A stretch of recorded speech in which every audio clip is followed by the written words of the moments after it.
Assemble the tool according to the instruction sheet.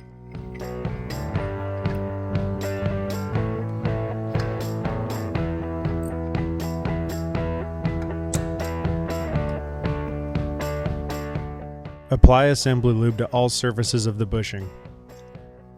It is also easier to lubricate the bearing bore now before the plate is installed. Follow the instruction sheet for the proper puller plate and dowel pin placement for the install.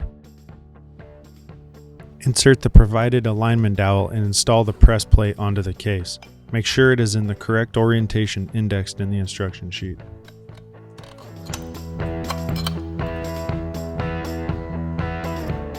Install with provided hardware, but do not fully tighten the nuts.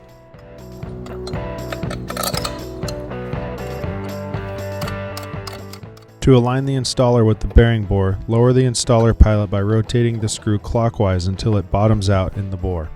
Now that the tool is aligned, tighten the 3 bolts with a wrench and Allen key, checking after each one that the installer twists freely and is not binded. Lubricate the bearing and install it onto the installer pilot with the letters facing upward toward the tool. Hold it in place with your fingers while turning the screw clockwise until the bearing contacts the bearing bore. Using a 3/4 inch wrench, turn the screw clockwise slowly, driving the bearing into the bearing bore. Rotate the screw until the balancer bearing stops.